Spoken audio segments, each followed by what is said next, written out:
जरांगे पाटीलला गोळ्या घालणार. जरांगे पाटीलला गोळ्या घालणार. बाहेर पडताच जरांगे पाटलांना गोळ्या घाला. जरांगे पाटीलला गोळ्या घालणाऱ्याला पाटील होतं ती गोविंद फड म्हणून नाही. बीडच्या कैद्याची व्हायरल ऑडिओ क्लिप. तुला काय पैसे लागतात मी देतो, काय मदत पाहिजे करतो, पर तेवढं कर काम आमचं काय वाकडं होत नाही. मला संतोष देशमुख करण्याची धमकी. संतोष देशमुख प्रकरण करून टाकीन म्हणले, मला धमक्या दिले. वाल्मिक कराडची गँग जेलमध्ये देखील माजत. मारते हुए पूरे सीसीटीवी में आए वाले वो, मगर कोई देख रहा नहीं, कुछ नहीं, क्या नहीं. सुदर्शन घुले, प्रतीक घुले यांच्याकडून जेलमध्ये एका कैद्याला जोरदार मारहाण करण्यात आली अशी एक कथित ऑडिओ क्लिप सध्या सोशल मीडियावर व्हायरल होत आहे. ती ऑडिओ क्लिप नेमकी काय आहे? त्या क्लिपमध्ये अनेक धक्कादायक गोष्टी आहेत. मनोज जरांगेंना गोळ्या घालण्यापासून ते तुझा संतोष देशमुख करेन इथपर्यंत अनेक धक्कादायक गोष्टी. या ऑडिओ क्लिपमध्ये आणखी कोणाकोणाची नावं आहेत? ही ऑडिओ क्लिप संपूर्ण 16 मिनिटांची आहे आणि तितकीच हादरवून टाकणारी देखील. व्हिडिओ शेवटपर्यंत नक्की पहा आणि टाइम्स नाऊ मराठीच्या सर्व माध्यमांना सबस्क्राईब आणि फॉलो करायला विसरू नका. जरांगे पाटीलला गोळ्या घालणाऱ्याला पाटील होतं ती गोविंद फड म्हणून नाही. जरांगे पाटील शिव्या देतात, पण त्याला म्हणलेले गोविंद फडला तुझा गेल्यावर त्याच्या सतत गोळ्या घाल. ही ऑडिओ क्लिप सध्या सोशल मीडियावर जोरदार व्हायरल होत आहे. या ऑडिओ क्लिपची टाइम्स नाऊ मराठी पुष्टी करत नाही. या ऑडिओ क्लिपमध्ये जो कैदी आहे तो आहे अझर अब्दुल रेहमान पठाण, राहणार अंबाजोगाई आणि त्याच्यावर कलम 307 अंतर्गत गुन्हा दाखल आहे. जेल कारागृहात जागेवर बसण्याच्या वादातून त्याला मारण्यात आला आहे. सुदर्शन घुले, प्रतीक घुले आणि शंकर शेप या तिघांनी मारहाण केली. ही मारहाण जेलमध्ये बॅरिकेडमध्ये बसण्याच्या जागेवरून झालेल्या वादातून झाल्याची प्राथमिक माहिती आहे. या घटनेनंतर एक कथित ऑडिओ क्लिप समोर आली ज्यामध्ये स्वतःला पीडित सांगणारा कैदी आपल्यावर झालेल्या मारहाणीबद्दल माहिती देताना ऐकू येतो. या ऑडिओमध्ये काही धक्कादायक दावे करण्यात आले आहेत. संबंधित कैद्याच्या म्हणण्यानुसार सुदर्शन घुले, प्रतीक घुले आणि शंकर या तिघांनी त्याच्यावर हल्ला केला. मारहाण इतकी गंभीर होती की हाताला दुखापत झाली. मात्र त्याला योग्य वैद्यकीय उपचारही मिळाले नसल्याचा आरोप करण्यात आला आहे. ऑडिओ क्लिपमध्ये आणखी काही गंभीर मुद्दे पुढे येतात. जेल प्रशासनाकडे तक्रार करूनही कोणतीही तक्रार दाखल केली गेली नाही. उलट दबाव आणून जेल बदलीची धमकी दिल्याचा आरोप करण्यात आला आहे. तक्रार कुठेही करा, काहीही होणार नाही अशी धमकी दिल्याचा दावा या संवादात केला जातो. इतकंच नव्हे तर मारहाणीचे सीसीटीव्ही फुटेजही असल्याचा उल्लेख करण्यात आला आहे. मुझे मारते हुए पूरे सीसीटीवी में आए वाले वो, मगर कोई देख रहा नहीं, कुछ नहीं, क्या नहीं. सब चांदने साहब वो सब पूरे जेलर साहब मिले आले उनसे. या प्रकरणात आणखी एक धक्कादायक बाब म्हणजे ऑडिओ क्लिपमध्ये काही संवेदनशील व्यक्तींचा उल्लेख आणि धमकीच्या स्वरूपातील विधानं ऐकू येत असल्याचा दावा आहे. त्यामुळे या संपूर्ण प्रकरणाची गंभीरता आणखी वाढली आहे. या ऑडिओ क्लिपमध्ये जरांगे पाटलांना गोळ्या घालण्यासाठी गोविंद फड यांना सांगण्यात आलं असं म्हणणं आहे. ही धक्कादायक ऑडिओ क्लिप एकदा ऐकाच. जरांगे पाटीलला गोळ्या घालणाऱ्याला पाटील होतं ती गोविंद फड म्हणून नाही. जरांगे पाटील शिव्या देतात, पण त्याला म्हणलेले गोविंद फडला तुझा गेल्यावर त्याच्या सतत गोळ्या घाल. दरम्यान या घटनेबाबत जेल प्रशासनाने वेगळी भूमिका मांडली आहे. कारागृह अधीक्षक रामराजे चांदणे यांनी सांगितले की संबंधित कैद्याची विचारपूस करण्यात आली असता त्याने कोणतीही तक्रार दाखल केली नसल्याचं लेखी स्वरूपात आहे. त्यामुळे अधिकृत नोंदीनुसार कोणतीही गंभीर घटना घडलेली नसल्याचं प्रशासनाचं म्हणणं आहे. पण दुसरीकडे राजकीय पातळीवर या प्रकरणावरून आरोप प्रत्यारोप सुरू झालेत. शिंदे गटाचे जिल्हा प्रमुख स्वप्नील गलधर यांनी प्रशासनावर थेट आरोप करत हे प्रकरण दडपण्याचा प्रयत्न होत असल्याचं म्हटलं आहे. त्यामुळे आता या प्रकरणाला केवळ कायदेशीर नव्हे तर राजकीय रंगही चढू लागला आहे. मी वेळोवेळी प्रशासनाला आणि समाजाला, प्रसिद्धी माध्यमांना सांगत असतो की संतोषांना देशमुख यांचे जे मारेकरी आहेत त्यांना कुठेही पस्तावा नाही आहे, की त्यांच्या चेहऱ्यावर कुठेही असं भाव नाही आहे की आमच्याकडून कृत्य चुकीचं घडलं आहे. त्यांना कुठंतरी असं वाटतं की आम्ही पराक्रम केला आहे. त्याच दंडेलशाहीमध्ये हे मानव जातीमध्ये आलेले प्राणी, पशु सारखे वागणारी माणसं काल अझर नावाच्या एका कैद्याला इतक्या अमानुष पद्धतीने त्यांनी मारहाण केली. तुम्ही म्हणल्याप्रमाणे कथित रेकॉर्डिंगद्वारे ती माहिती मला बाहेर मिळाली. काल 9 वाजता त्याला मारहाण झालेली आहे आणि अजूनही त्याला कसलाही उपचार केला गेलेला नाही. त्याला दवाखान्यात पाठवलं गेलेलं नाही आहे. प्रशासन, कारागृह प्रशासन कुठंतरी हे प्रकरण आपली काही गोष्टी बाहेर येऊ नयेत म्हणून ते दडपण्याचा प्रयत्न करत आहे. जेलमध्ये कैद्यांमधील वाद, त्यातून झालेली कथित मारहाण आणि त्यानंतर समोर आलेली ऑडिओ क्लिप, या सगळ्यामुळे बीड जिल्ह्यात एकच खळबळ उडाली आहे. सत्य नेमकं काय आहे हे मात्र अजून स्पष्ट झालेलं नाही.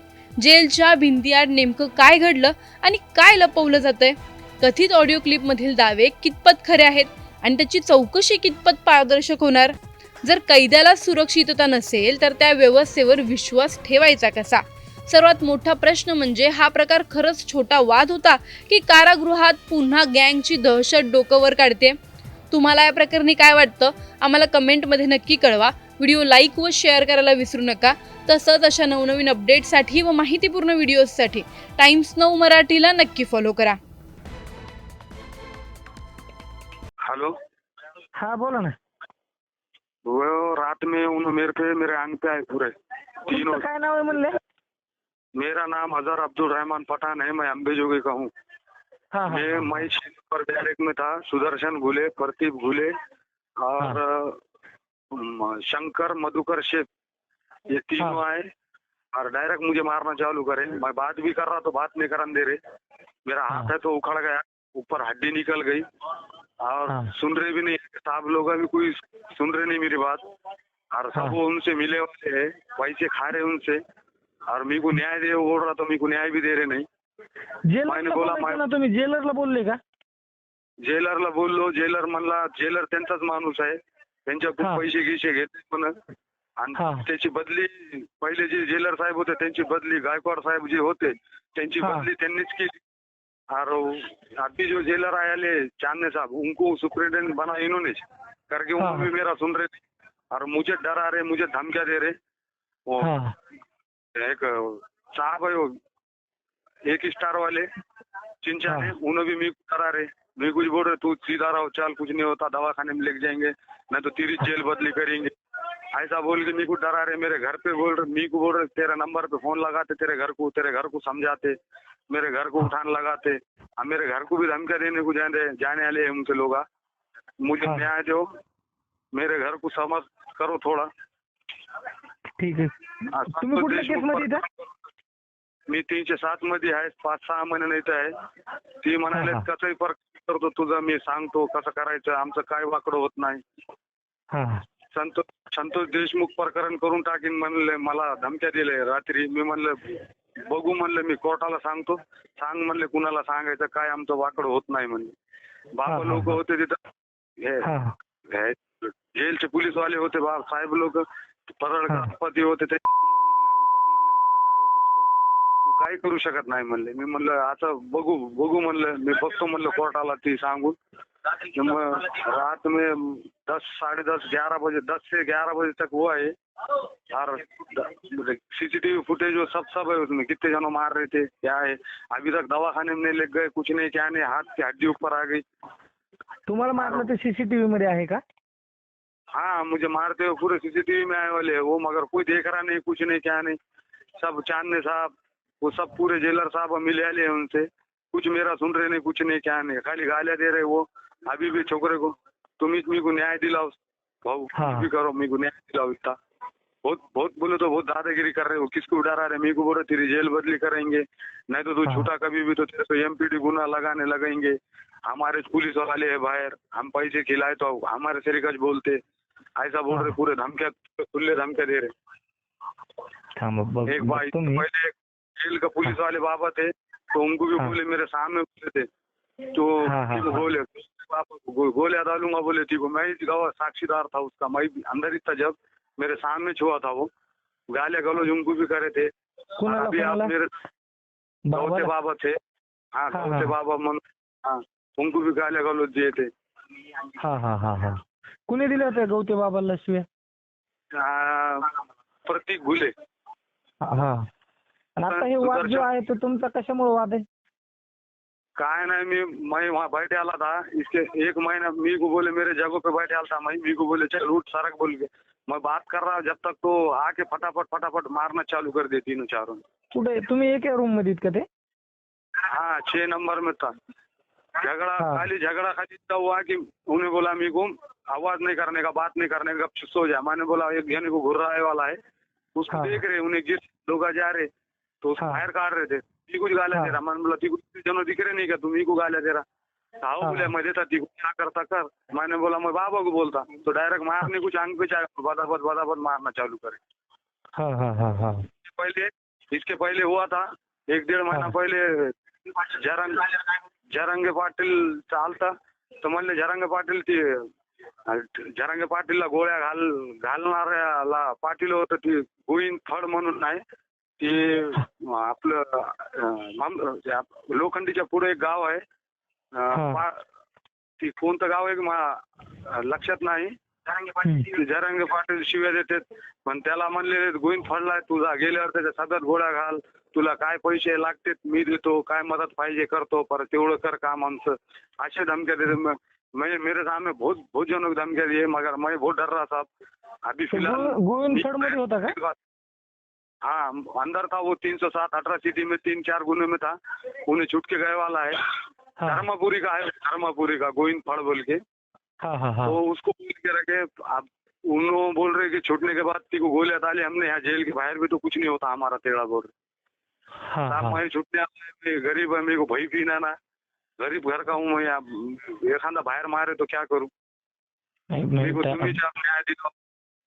पोलीस स्टेशनला बोलू आम्ही, थांबा त्या विषयावर हाँ, साहेबांना निरोप देतो मी। न्याय दिला। बहुत धमकियां दे रहे हैं, अभी छोकरों को भेज रहे, जाके समझाओ उसको, ना तो उसके घर पे भेजते। ऐसा हाँ धमकियां दे रहे हैं। यहाँ वो सोहेल बोल के, फिर वो तेजेश बोल के है, वो दोनों तेजेश चिड़ के उन्हें आ रहा कि अन्ना ने बुलाए, समझा रही थी कुछ चल। मैंने बोला मैं नहीं आ रहा, मेरे को डर लग रहा। वो 9 नंबर बैरक में उन्होंने मेरे को वहाँ बुला रहे, मेरे को कर डाले तो मैं डर रहा। हाँ मेरा यहाँ कोई उतना मेरे को खाली न्याय दिलाओ बस। हाँ ठीक आहे, एसपी साहेबांना मी निरोप देतो। तुमच्या घरचं कुणी असेल तर पाठवा तिकडं तक्रार द्यायला वाटल्यास, घटना घडली म्हणून। मैं तुम्हारा नंबर देता मेरे घर का, उतना मेरे घर पे बोलो खाली। ठीक आहे, तुमच्या घरचं कोणीतरी द्या, बाकीचं मग ते बघतील काय आहे ते विषय। नंबर टाइम खत्म हो रहा, सांगा ना। नंबर देता। और ये नंबर बाहर जान को दो मेरे घर का, वो घर पे भी धमकियां दे रहे हो उन्होंने। ठीक आहे ठीक खाली मेरे घर का नंबर नाही नाही हाँ, जाऊ टाइम दे, खत्म नाही जाऊ दे, काय अडचण नाही। मी न्याय दिलाओ खाली बस। ठीक आहे, आज न्याय दिला। बघतो मी। प्रत्येक वेळी मॉप लिंचिंगला विरोध केलेला आहे, मी कधीही कोणत्या जाती धर्माला विरोध केलेला नाही, पण जे कारागृह प्रशासनात सध्या चाललेलं आहे की मेडिकल रिपोर्ट तयार करणं, एक बेस बनवणं, दवाखान्यात वेळोवेळी काहीतरी दुर्धर आजार आहेत असं दाखवणं आणि कोर्टाला कंडिशनल बेल मिळावी यासाठी हे सागलेले धंदे आहेत। जर कारागृह प्रशासनामध्ये जर कैद्यांनाच इतर धोका असेल तर असे कैदी कशाला ठेवतात तुम्ही? त्यांना जेल बदली करा, कुठेतरी बाहेर पाठवा। जर कारागृहातला कैदी सांगायला तयार आहे ना की ही घटना घडली, बाबा बाकीचे कैदी काय म्हणते कर्मचारीच सांगायला जे प्रत्यक्षदर्शी तयार आहे की ही घटना घडली बाबा, प्रत्येक सुदर्शन घुलेंनी मारहाण केली अमानुष, तर तुम्ही जबाब का घेत नाही? तुम्ही सांगितल्याप्रमाणे की तुम्हाला आता कारागृहातून प्रशासन म्हणलं की यांची शाब्दिक बाचाबाची झाली, बरं शाब्दिक बाचाबाची झाली आणि त्यांनी लिहून दिलं की आमची शाब्दिक बाचाबाची झाली होती, आमची कोणाविरुद्ध तक्रार नाही। बरं एखादी घटना गुन्हा मोडल्याच्या नंतर जेल प्रशासनाला पोलिसांना सांगावं लागतं की आमच्याकडे अशी शिवीगाळ झाली किंवा असं झालं।